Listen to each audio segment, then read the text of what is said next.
Sai IAS academy पर आप सभी का स्वागत है। और बच्चों, जैसे हम फिज़िक्स की क्लास रेगुलर चला रहे हैं, उसकी आज एक नई वीडियो है, एक नया टॉपिक है। और जो टॉपिक आधारित है बल पर, क्योंकि हमने पिछला जो टॉपिक चलाया था वो गुरुत्वीय त्वरण का त्वरण के बारे में बताया था हमने, है ना, एक्सीलरेशन के बारे में बताया था। उसी को आगे बढ़ा रहे हैं और हमारा जो टॉपिक है वो है फोर्स, मतलब बल। तो हमारा टॉपिक है बल। बल को अंग्रेजी में कहते हैं फोर्स, ठीक है। तो जहाँ फोर्स शब्द होगा वो बल के लिए होगा। जैसा आपने सुना होगा BSF, बॉर्डर सिक्योरिटी फोर्स, है ना। तो जहाँ F शब्द लिखा हुआ है वो फोर्स के लिए होगा, बल के लिए होगा। अब बल क्या है? तो कहा जाता है साइंस में कि बल एक कारक है। कारक वो होता है जो किसी काम को करता है। तो बल एक कारक है जो किसी वस्तु की अवस्था में परिवर्तन करता है या परिवर्तन करने की कोशिश करता है।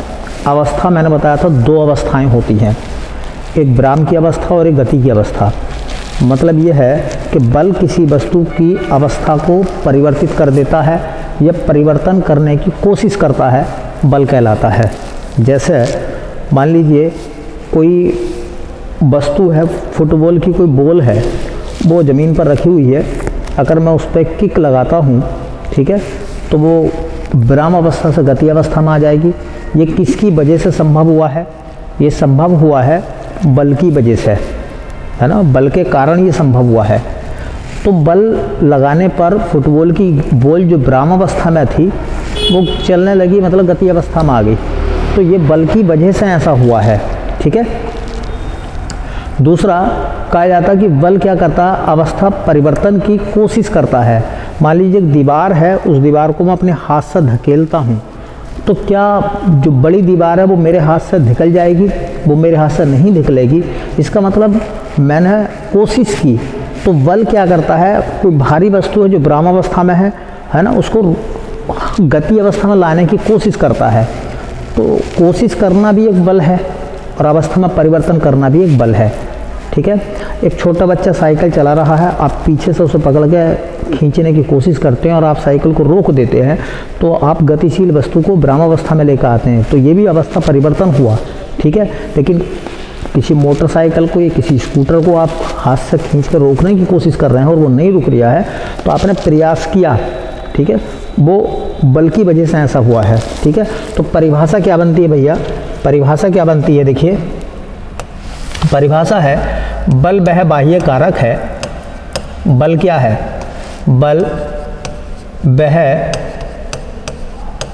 बाह्य कारक है। बल वह बाह्य कारक है जो किसी वस्तु की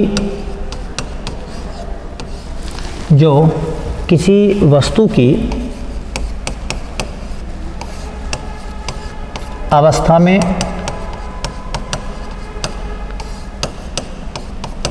परिवर्तन कर देता है।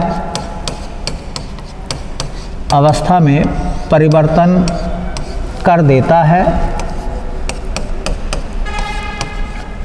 कर देता है, या परिवर्तन की कोशिश करता है, या परिवर्तन की कोशिश करता है, है ना, बल कहलाता है, ठीक है। या कह सकते हैं बल वह बाह्य कारक है जो किसी वस्तु की अवस्था में परिवर्तन कर देता है या परिवर्तन की कोशिश करता है। तो बल क्या है? बाह्य कारक है, ऐसा कारक जो किसी वस्तु की अवस्था में परिवर्तन कर देता है या परिवर्तन की कोशिश करता है, ठीक है। मैंने बताया था आपको कि देखिए, एक होती है विराम की अवस्था और एक होती है गति की अवस्था। अगर कोई गतिशील वस्तु है, ठीक है,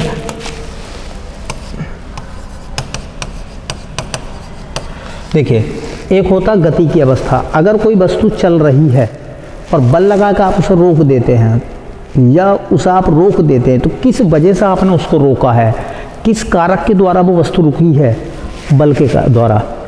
अगर कोई रुकी हुई वस्तु है और आप उसे गतिमान कर देते हैं, गति अवस्था में कर देते हैं, या वो चलना शुरू कर देती है, तो वो किसकी वजह से हुआ है, वो बल की वजह से ऐसा हुआ है। ठीक है, तो ये डेफिनेशन है। बल एक कारक है जो अवस्था में होने वाले परिवर्तन को लाता है या परिवर्तन लाने की कोशिश करता है। ठीक है, अब देखिए आपने पढ़ा होगा, सुना होगा कि बल का फॉर्मूला होता है, बल बराबर होता है द्रव्यमान गुणा त्वरण। बल होता है द्रव्यमान गुणा त्वरण। F बराबर सुना होगा आपने ma। क्या होता है ma। बल का मात्रक बनाते हैं आप, तो देखिए बल का जो मात्रक है, द्रव्यमान का मात्रक होता है किलोग्राम, और त्वरण का मात्रक मैंने बताया था मीटर प्रति सेकंड स्क्वायर।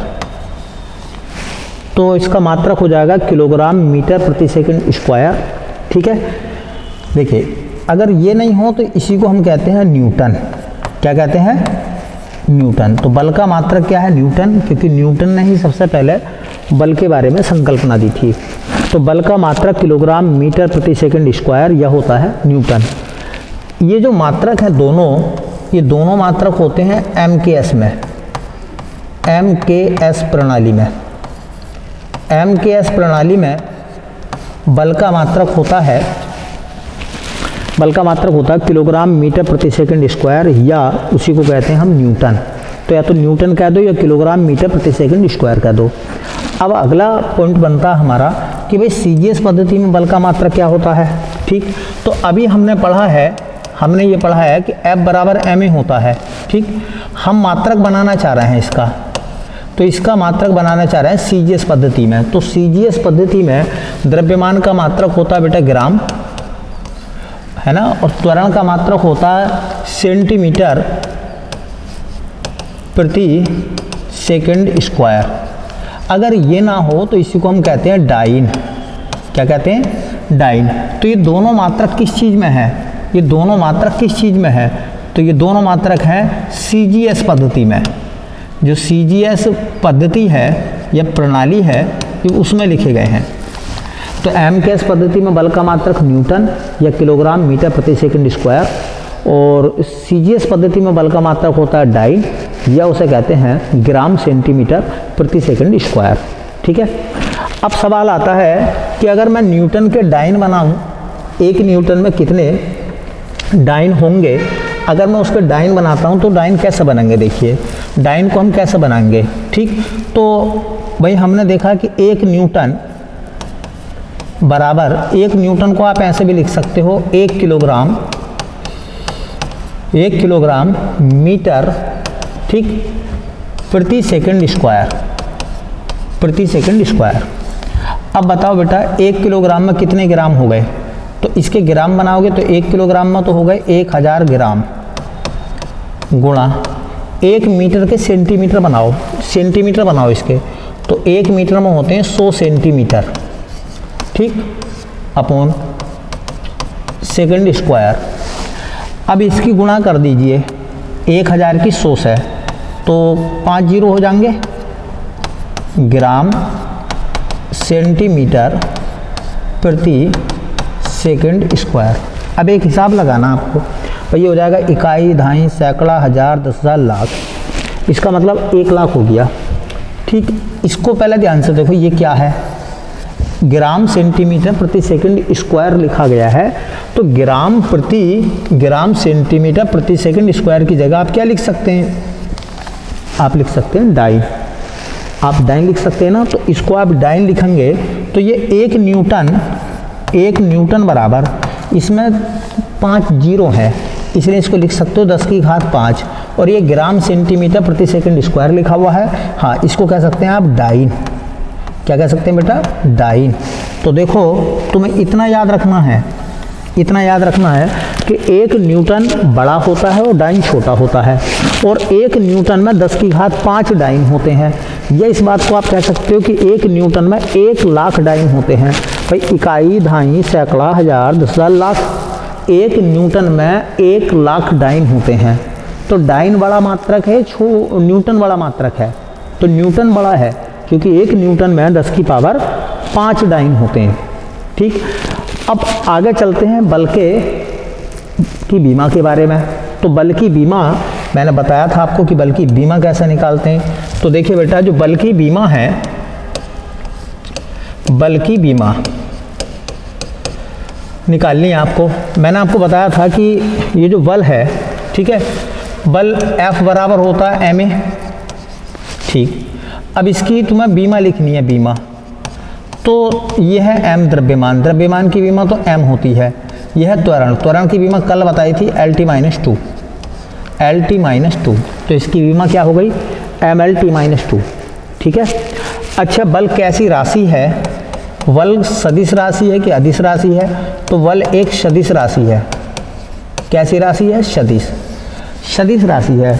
क्योंकि देखिए, जब बल का बोध किया जाता है, जब बल के बारे में बताया जाता है, तो उसकी दिशा बताई जाती है। जैसे मान लीजिए एक गाड़ी है और वो गाड़ी स्टार्ट नहीं हो रही है, तो उसके ड्राइवर ने कहा कि भाई कुछ लोगों से कि इस गाड़ी को धक्का लगाओ। धक्का मतलब एक बल लगाओ।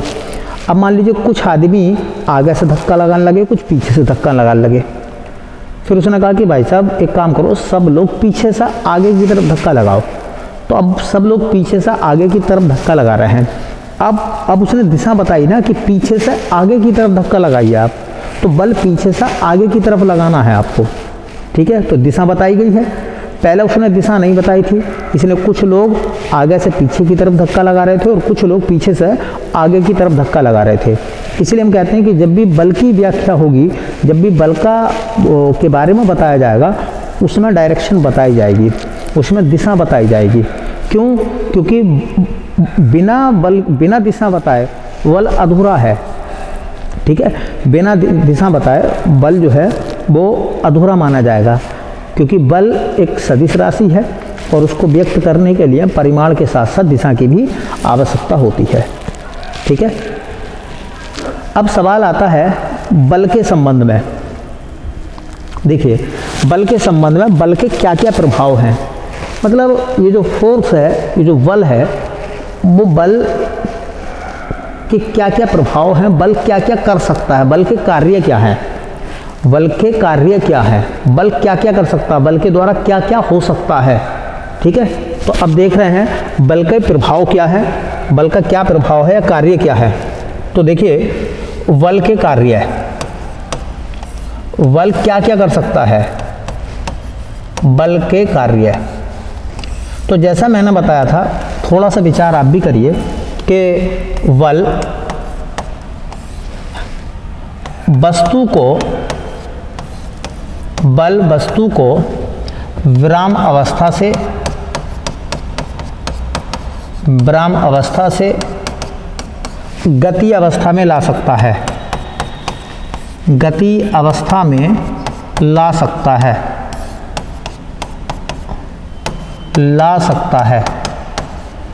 क्या ये सही है या गलत है? देखिए, क्या ये सही है या गलत है? एक वस्तु रुकी हुई है, तो बल लगाकर क्या वो वस्तु गति अवस्था में आ सकती है जो पहले विराम अवस्था में थी? तो अगर कोई वस्तु विराम अवस्था में है तो बल लगाकर उसे गति अवस्था में लाया जा सकता है। ठीक है, जैसे फुटबॉल की बॉल रखी हुई है और आपने उस पर धक्का लगाया, आपने उस पर बल लगाया और वो विराम अवस्था से गति अवस्था में परिवर्तित हो गई। स्टैंड पे एक साइकिल खड़ी हुई है और आपने उसे क्या करा है, धक्का दे दिया है, तो वो गिर गई है। तो जब वो खड़ी थी तो विराम अवस्था में थी, लेकिन जब वो गिर रही थी तो गति अवस्था में आ गई। ठीक है, तो बल वस्तु को विराम अवस्था से गति अवस्था में ला सकता है, ये बल कर सकता है, बल के द्वारा ये संभव है, मतलब हो सकता है ऐसा। अब ऐसा भी नहीं है कि कोई वस्तु पहाड़ है मान लीजिए और वो विराम अवस्था में है और बल लगा रहे हैं तो क्या गति अवस्था में आएगा? देखिए, सबके साथ तो ऐसा नहीं हो सकता। विशाल पिंड है तो नहीं, लेकिन हाँ, विशाल पिंड पे भी अगर विशाल बल लगाया जाए तो वो भी गति अवस्था में आ सकता है। ठीक है, लेकिन इतना जरूर है कि बल जो है वो अवस्था परिवर्तन कर सकता है, इसलिए मैंने लिखा कर ला सकता है। है, लाता है ये नहीं लिखा, ला सकता है, ऐसा हो सकता है बल के द्वारा। इसका उल्टा देखें, बल है ना, गतिमान वस्तु को बल गतिमान वस्तु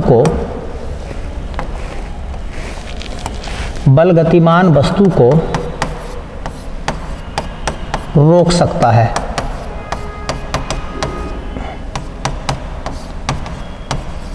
गतिमान वस्तु को रोक सकता है, या ये कह दें उसे विराम अवस्था में ला सकता है, उसे विराम अवस्था में ला सकता है।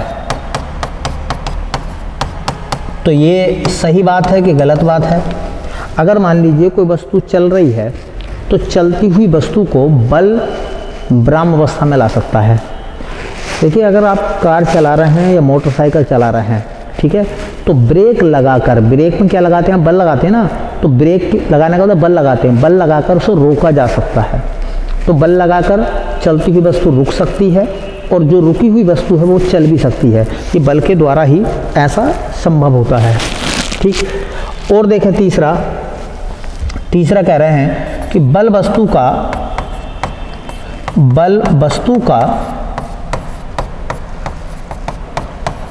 आकार बदल सकता है, तो बल जो है वो किसी वस्तु का आकार भी बदल सकता है।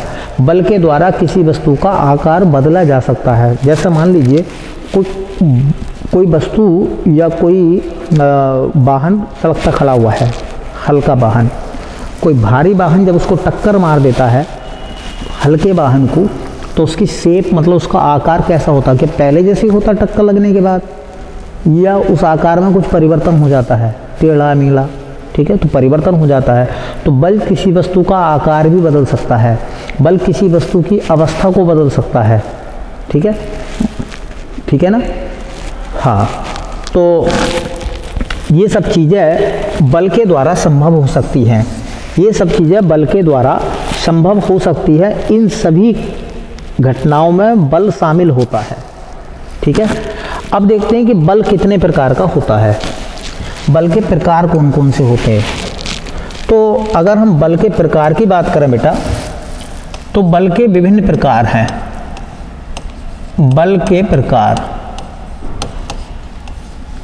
बल के प्रकारों में आपने नाम सुना होगा संतुलित बल, एक होता है संतुलित बल बैलेंस वाला, एक सुना होगा आपने असंतुलित बल,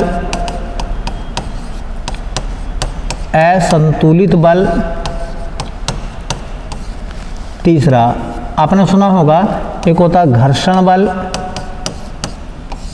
एक होता कौन सा, घर्षण बल, एक आपने सुना होगा, ऐसी देखिए, एक नाम आपने सुना होगा गुरुत्वीय बल या गुरुत्वाकर्षण बल, है ना। ऐसी आपने सुना होगा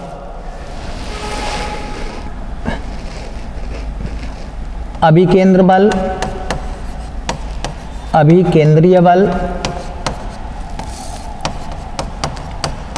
है ना। ऐसी सुना होगा आपने अपकेंद्रीय बल, अपकेंद्रीय बल, ठीक है। वैसे आप सुनेंगे चुंबकीय बल, है ना, विद्युत चुंबकीय बल, ठीक। तो बल के बहुत सारे रूप हैं, बहुत सारे प्रकार हैं, ठीक है। तो फिलहाल हम जो है चर्चा करेंगे इन बलों पर, जिसमें गुरुत्वाकर्षण बल मेन होगा, अभिकेंद्र बल मेन होगा, अपकेंद्रीय बल मेन होगा, घर्षण बल मेन होगा, मतलब ये सब बहुत अच्छे टॉपिक हैं। यहाँ से सवाल आते हैं अपकेंद्रीय बल से, अभिकेंद्रीय बल से, गुरुत्वाकर्षण बल से, घर्षण बल से, है ना। तो आज हमने सिंपल तरीके से सीखा है, आज हमने कि बल किसे कहते हैं, बल की परिभाषा क्या थी, बल का मात्रक क्या है, बल का सूत्र क्या है, ठीक है, और बल की बीमा क्या है, और बल के क्या क्या प्रभाव हो सकते हैं, बल के द्वारा हम क्या क्या कर सकते हैं। थोड़ा सा आप अपने दिमाग में चीज़ों को रखिए और सोचिए कि बल और क्या क्या कर सकता है, बल के द्वारा और क्या क्या संभव हो सकता है। ठीक है, क्योंकि अब एग्जामिनेशन में क्वेश्चन जो है वो डेफिनेशन के बहुत ज़्यादा आ रहे हैं, वो फैक्ट पे क्वेश्चन कम बात कर रहे हैं, वो कंसेप्ट पे बात कर रहे हैं, कंसेप्ट पे क्वेश्चन पूछते हैं, चाहे वो यूपी बीसीएस हो या क्या नाम है सीजीएल के एग्ज़ाम हो या एसएससी का कोई भी एग्ज़ाम हो, इस तरीके से सवाल आ रहे हैं, है ना। अभी हाई कोर्ट में सवाल पूछे गए थे तो सब जो थे वो बेसिक सवाल थे, कंसेप्ट वाले सवाल थे। ठीक है, तो इन बलों के बारे में हम लोग कल चर्चा करेंगे। ठीक है, और आप लगातार जो है चीज़ों को देखते रहिए, हर बात आपको बारीकी से बताई जाएगी जो कि आपको एग्जामिनेशन में बहुत काम आएगी। ठीक है, मिलते हैं नेक्स्ट वीडियो में, तब तक के लिए बहुत बहुत धन्यवाद।